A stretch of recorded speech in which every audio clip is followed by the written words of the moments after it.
My dear students, তোমরা যেখানে আছো আশা করি ভালো আছো।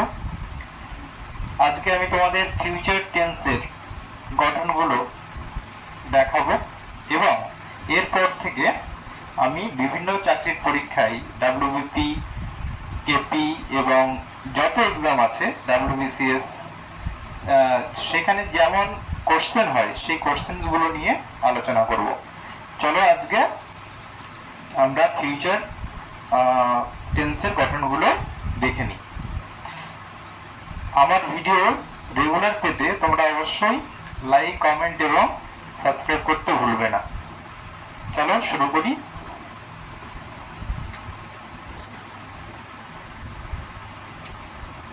FUTURE future tense. Future tense মানে কি? ভবিষ্যৎকাল। ভবিষ্যৎকাল।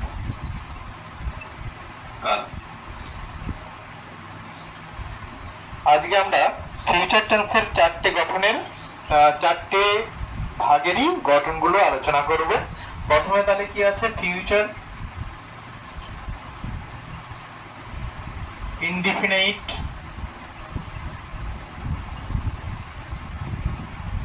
ফিউচার ইনডিফিনাইট বা সাধারণ ভবিষ্যৎকাল। ফিউচার ইনডিফিনাইট টেন্স মানে কি? সাধারণ ভবিষ্যৎকাল।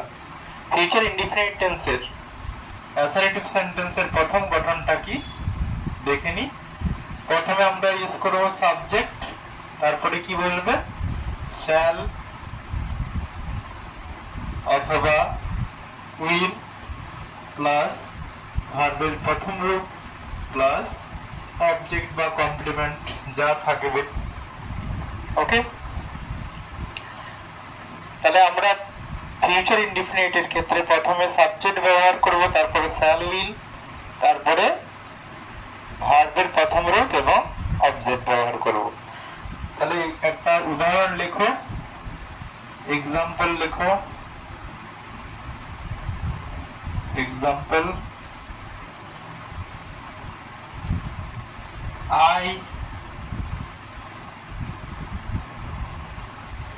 I shall go to school. I shall go to school. আমি স্কুলে যাব। তার মানে কি?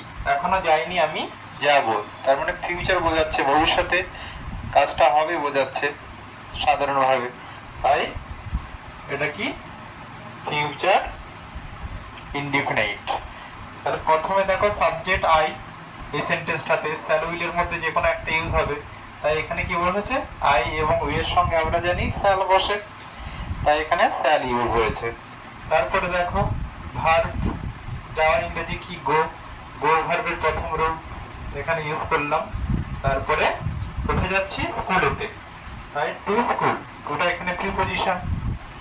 তাহলে I shall go to school. Okay, এইবার আমরা লিখব নেগেটিভের গঠন। 2 নম্বর নেগেটিভের গঠন। নেগেটিভের গঠনে কি হবে? Subject plus shall oblique will, shall will plus not plus V1 plus object বা কমপ্লিমেন্ট যদি থাকে সেন্টেন্সটার মধ্যে, সেটা আমরা ইউজ করব।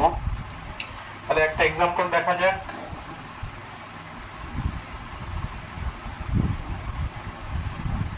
এক্সাম্পল সংক্ষেপে আমরা EX লিখছি। আচ্ছা, he will not go to school. He will not go to school. সে স্কুলে যাবে না। He will not go to school. ওকে, তাহলে এইবার ফিউচার ইনডিফিনিটের আমরা প্রশ্নবোধক বাক্যের গঠনগুলো দেখে নিই। প্রশ্নবোধক বাক্যের গঠন তোমরা তো জানো। সাবজেক্টের আগে আমাদের অক্সিলারি বা হেল্পিং ভার্বগুলোকে ইউজ করতে হয়। তাহলে প্রশ্নবোধক বাক্যের প্রথম গঠনটা কি হবে? 1 নম্বর গঠনে হবে shall oblique will, shall বা will plus subject plus v1 plus object। ওকে, এবং শেষে প্রশ্নবোধক চিহ্ন থাকবে। প্রশ্নবোধক চিহ্ন আমরা ইউজ করব। একটা এক্সাম্পল লেখা যাক।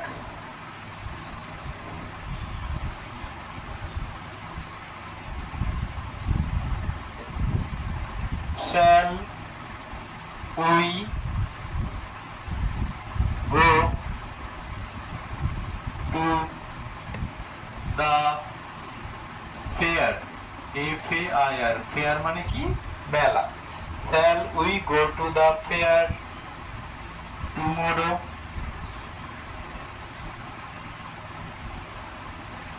shall we go to the fair tomorrow? আমরা কি আগামীকাল মেলায় যাব? আচ্ছা, এইবার নেগেটিভের গঠনটা লেখো। দেখো নেগেটিভের গঠনটা shall oblique will plus subject plus not plus v1 plus object।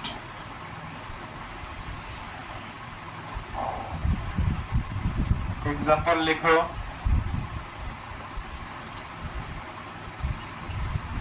will he not running, will he not running the race? will he not, sorry, running না run হবে। will he not run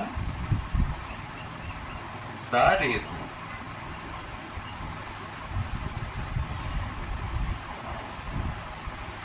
সে কি দৌড় প্রতিযোগিতায় দৌড়াবে?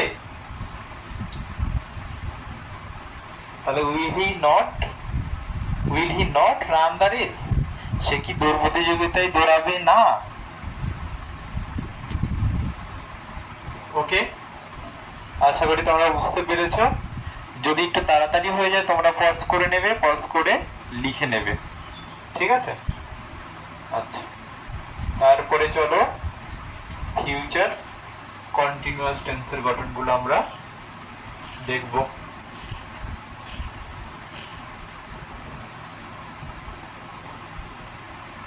তাহলে future continuous মানে কি? চলমান। কন্টিনিউয়াস মানেই ভার্বের সঙ্গে আইএনজি থাকবে, এটা মাথায় রাখতে হবে। অ্যাসার্টিভ বা বর্ণনামূলক বাক্যের প্রথম গঠনটা দেখো। প্রথমে আমরা লিখব subject plus shall oblique will plus be plus ভার্বের প্রথম রূপ প্লাস আইএনজি প্লাস অবজেক্ট। একটা এক্সাম্পল দেখো, তাহলে তোমাদের কাছে পরিষ্কার হয়ে যাবে। আচ্ছা, ফিউচার কন্টিনিউয়াস। ফিউচার কন্টিনিউয়াস মানে তো তোমরা জানো, ফিউচার কন্টিনিউয়াস মানে ঘটমান ভবিষ্যৎ।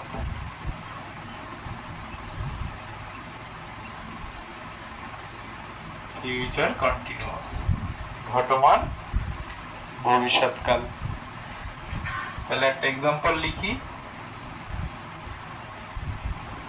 দে will be, they will be reading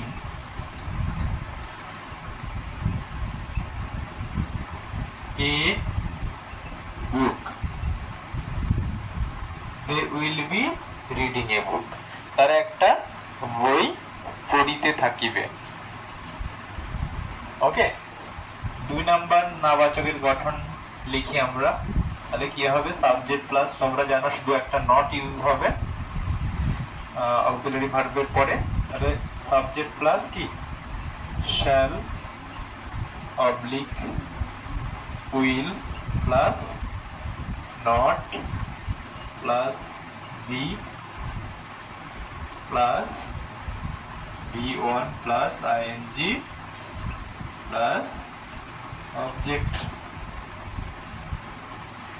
এই সেন্টেন্সটাকে যদি আমরা আগের সেন্টেন্সটাকে যদি লিখি নেগেটিভে, কি লিখব, they will not be reading a book, reading a book, তারা একটি বই পড়িতে থাকিবে না, they will not be reading a book। ওকে, এবার তাহলে আমরা প্রশ্নবোধক বা ইন্টারোগেটিভ সেন্টেন্সের গঠনগুলো দেখব।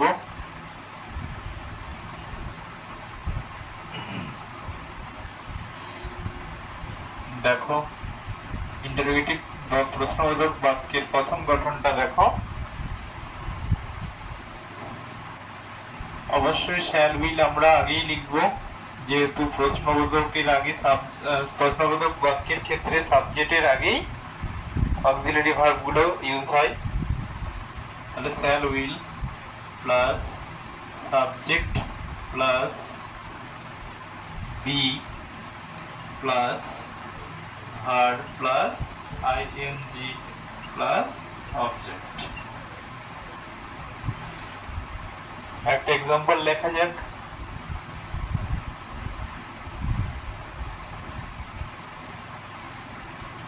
একটা एग्जांपल লিখি চলো। will he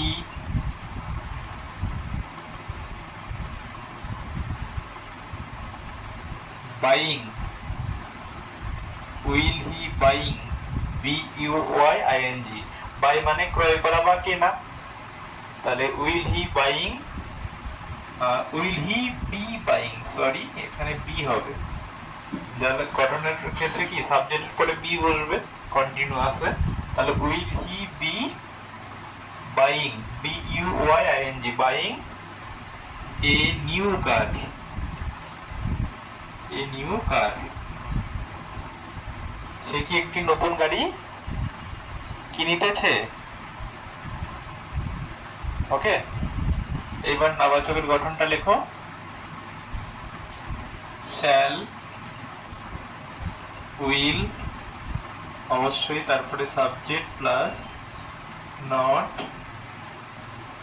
plus be plus V1 plus ing plus object.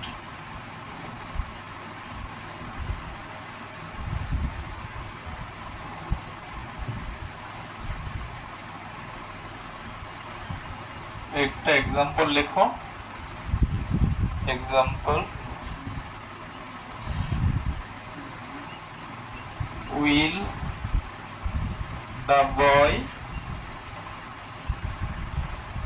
the boy not be helping you, will the boy not be helping you, ছেলেটি কি তোমাকে সাহায্য করিতে থাকবে না, will the boy not be helping you। ওকে, তাহলে ফিউচার কন্টিনিউয়াস টেন্সের assertive এবং ইন্টারোগেটিভ সেন্টেন্সের গঠনগুলো আমরা লিখে নিলাম। চলো এবার ফিউচার পারফেক্টে যাই। ফিউচার পারফেক্ট এবং ফিউচার পারফেক্ট কন্টিনিউয়াসের ব্যবহার খুব একটা নেই, প্রচলিত নেই, তারপরে আমাদের এক্সামে বিশেষ করে কম্পিটিটিভ পরীক্ষার ক্ষেত্রে দিয়ে দেয়। তো সেক্ষেত্রে যেন আমাদের সমস্যা না হয় তার জন্য আমরা গঠনগুলো জেনে রাখবো। প্রথম গঠনটা দেখো, ফিউচার পারফেক্ট টেন্সের। Future perfect. ফিউচার পারফেক্ট মানে কি? পুরা ঘটিত ভবিষ্যৎ। এক নম্বর গঠনটা দেখো, subject plus shall will plus have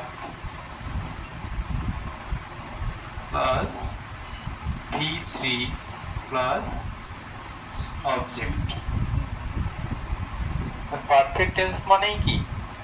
ভার্বের সবসময় থার্ড ফর্ম আমরা ইউজ করব। দেখো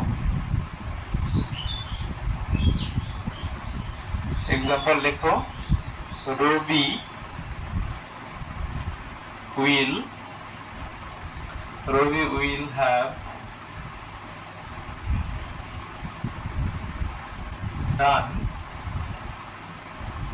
the work. Ravi will have done the work. 2 নম্বর গঠনটা লেখো, subject plus shall oblique will plus not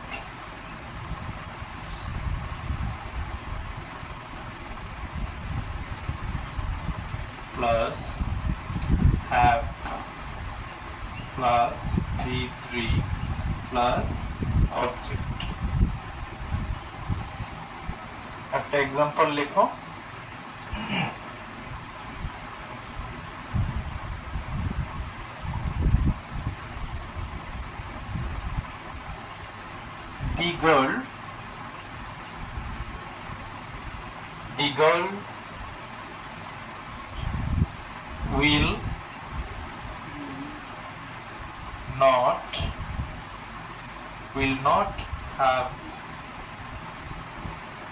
the girl will not have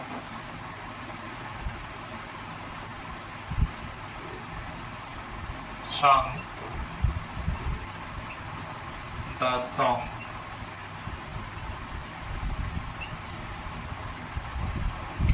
The girl will not have sung the song. Next, এবার আমরা প্রশ্নবোধক বাক্যের গঠনগুলো দেখে নিই।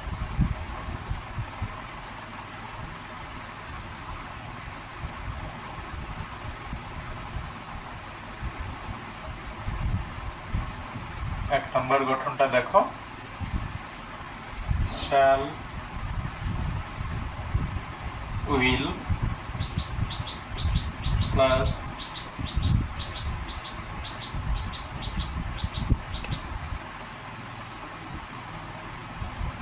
subject plus have plus V3 plus object.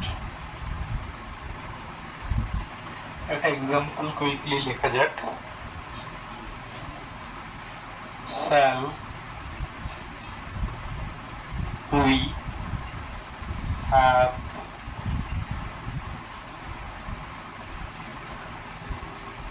punished? Shall we have punished you? Shall we have punished you? Next, নেগেটিভের গঠনটা দেখে নাও, shall oblique will plus subject plus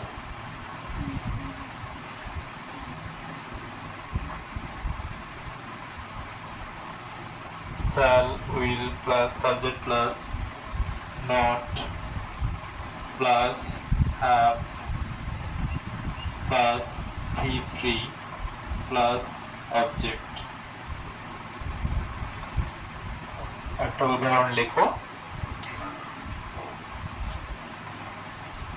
will the boy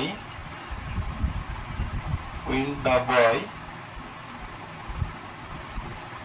not have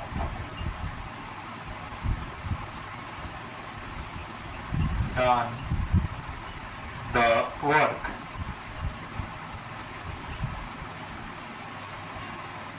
Will the boy not have done the work? Okay, next চলো আমরা future perfect continuous টেন্সের গঠনগুলো দেখে নিই।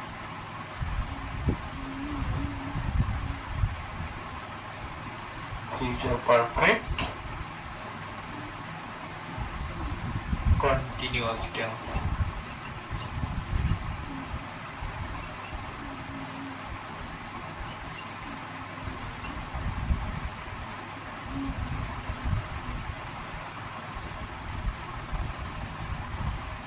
Number 1, assertive sentence এর গঠন। Subject plus shall oblique will plus have been plus verb first form plus ing plus object। দেখো present perfect continuous টেন্সের গঠন এবং পাস্ট পারফেক্ট কন্টিনিউয়াস টেন্সের যে গঠনগুলো আমরা লিখেছি তার সঙ্গে কিন্তু অনেকটাই মিল রয়েছে। এখানে একটা এক্সাম্পল লেখা যাক। রবি will have been doing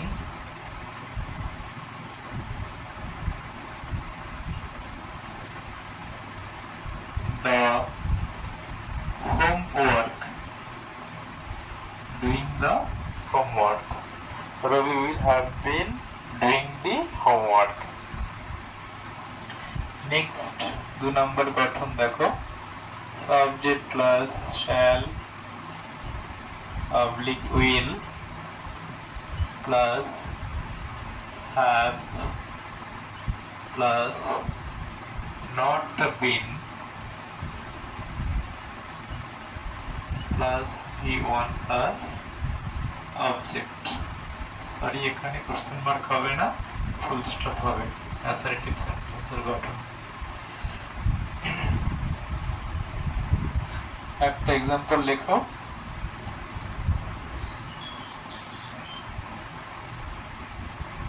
She will have not been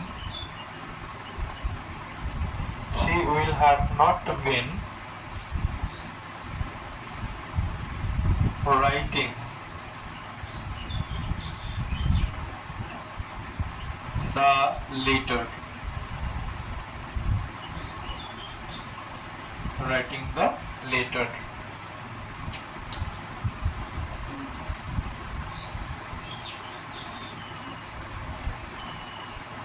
ওকে, আশা করি তোমরা ফিউচার টেন্সের গঠনগুলো মনে রাখবে যাতে এরর কারেকশনে আমাদের সাহায্য হয়। এরপরে আমি তোমাদের কম্পিটিটিভ এক্সামের কোশ্চেন নিয়ে আলোচনা করব। Thank you watching for my videos. Thank you.